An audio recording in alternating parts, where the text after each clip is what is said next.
Өнөөдөр бол ардчилсан гих тодтолтой үндсэн хууль батлагдсан өдрөө. 1992 оны энэ өдөр Монголын ард түмэн даяар олноороо үндсэн хуулийг тунхаглахдаа тусгаар тогтнолоо хүн төрөлхтний соёл иргэншлийг хүндэтгэн үзэхийн хамтаар хамгаална гэсэн болохоос биш бусдын соёлд сөгдөж хамгаална гэж үндсэн хуулийг батлаагүй. Энэ бол цаг үе цахим улс төрийн тайван бие таамж төлгөө.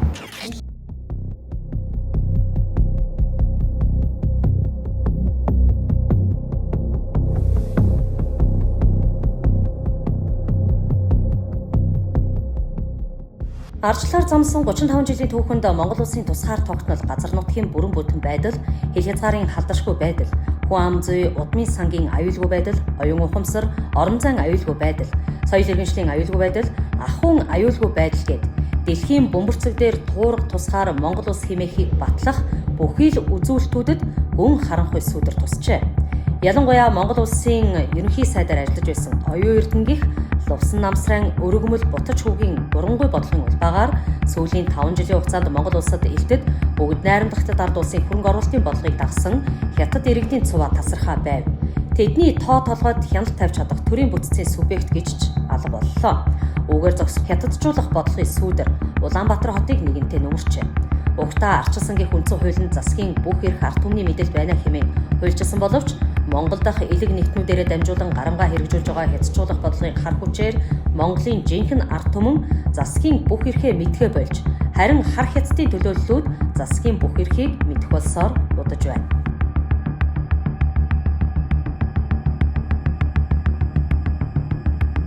$2014 оны 8 дугаар сарын 22-нд манай улсад албан ёсны ажил хийсэн бүгд найрамдахтад ард улсын удирдагч Ши Жинпин улсын хурлын чуулганы хүндэтгэлийн эндрээс Алтан ургийн удам их зохиолч Дашторжийн Нацаг доржийн миний нутаг шүлгийг уншиж хар дом үйлдсэнийг Монголын үндэсний олон нийтийн телевизээр улс орон даяараа үзснээ эргэн санацгаая. Хамти ханга соёлын өндөр сайхан норвонод хайд зүгийн чиг болсон хай хүч уулнууд мэнэн сак намны ургийн их говьуд Өмнө зүгийн манлай болсон эдсэн манхан давайнууд энэ бол миний төгсөн нөхөд Монголын сайхан орон гэж хэлсэн.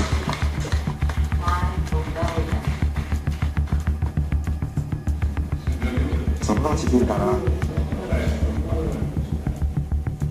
би дахин Монгол улсад гарч ирсэн энэ хэн хөгжил цэцэг би алсын бодлоос Улаанбаатар хотод замаар Дөнгөж сая та бүхэнд энэхүү бичлэг YouTube сувагт хадгалагдсанаар нь дахин сэрүүлэн сонсголоо. Дашторжийн миний нутаг шүлэг болгоос монголчуудын өлгий газар шороог хөлийн зурвасаар нь яруу тансгаар илэрхийлэн бичиж үлдээсэн бичээс үлээ.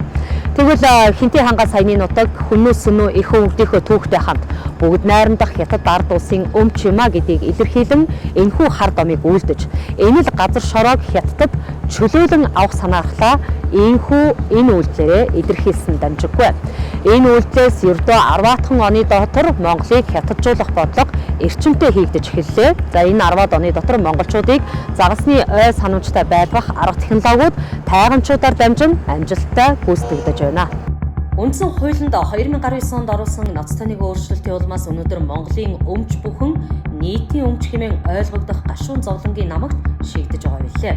Энэ бол ерөнхийлөгч асан цоохор дээлтийн санаачлаар улсын хурлын баталсан үндсэн хуулийн 6-гийн 2 дахь заалт буюу 6-гийн 2 Монгол улсын иргэдэд өмчлүүлснээс бусад газар түүнчлэн газрын хэвлий түүний баялаг ой усны нөөц ан амьтан төрийн нийтийн өмч мөн гэсэн өөрчлөлт юм.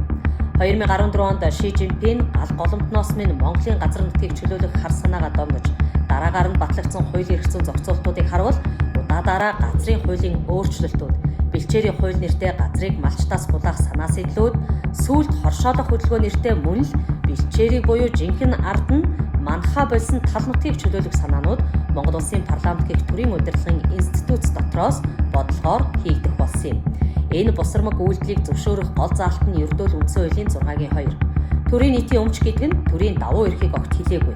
Ялангуяа энэ тухай заалтыг илүү дэлгэрэнгүй болгож байгаа хуулийн зохицуулалт нь төрийн болон орон нутгийн өмчийн тухай хуулийн тодорхой тусгагдсан байдаг. Төрийн болон орон нутгийн өмчийн тухай хуулийн 4-т төрийн нийтийн зориулалттай өмчлөлийн зүйлсийг хууль заасан нөхцөл журмын дагуу иргэн, түүн дотроо Монгол улсын иргэн, гадаадын иргэн, харьяалалгүй хүн бусад өмчийн хуулийн этгээдэд эзэмшүүлж, ашиглуулж болно гэсэн бэ.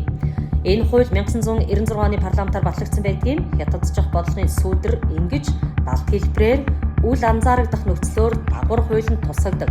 Хожим, барьцаа ахиулан эцэг хуулийн эх биед нь байрлалаа олоод байршчихсан юм. Тиймээс л төрийн нийтийн гих томьёололд ганц Монголын ард түмэн дангаараа ус гадаадын иргэн бүр харьяалалгүй хүнч хамаарна гэдгийг хуулийн хэлээр зохицуулжээ. Ийм учраас л эзэн нь юмаа мэдж иргэн усаа хашна гэдэг хэлцийн утга алдагдаг. Монгол хүнд өмчлүүлснээс бусад газар түүнчлэн газрын хэвлэл, түүний баялаг, ой усны нөөц, ан амьтан бүгд хэн хамаагүй нийтийн өмч болцоод байгаа хэрэг.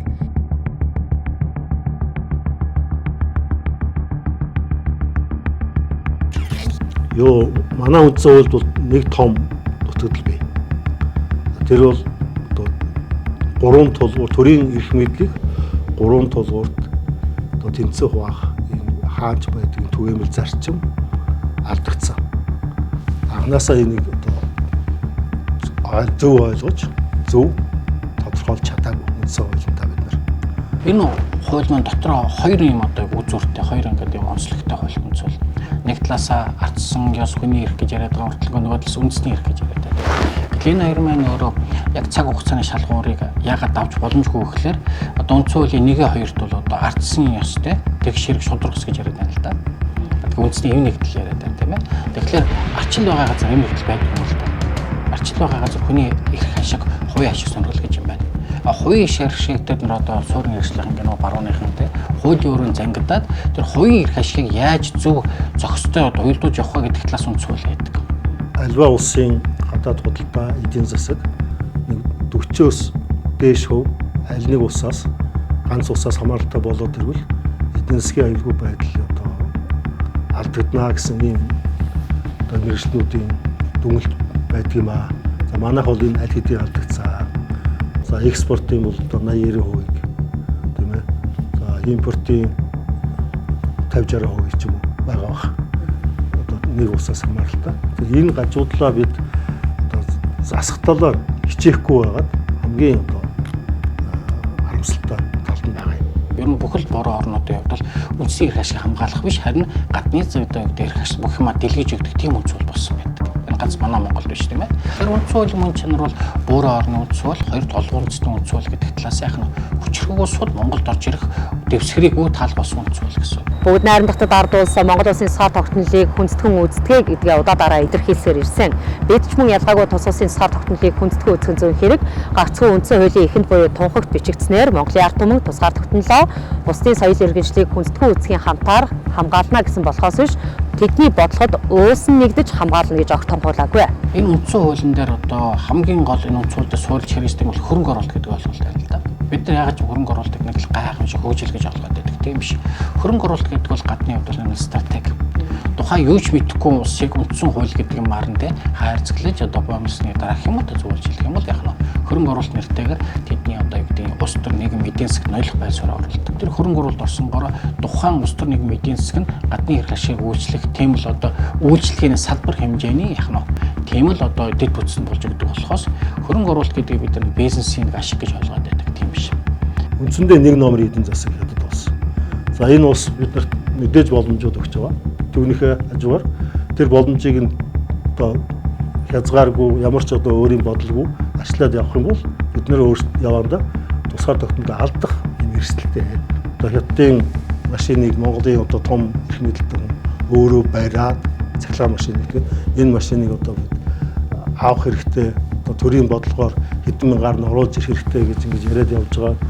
Энэ байдал бол маш харамсалтай. Бид ингэж болохгүй.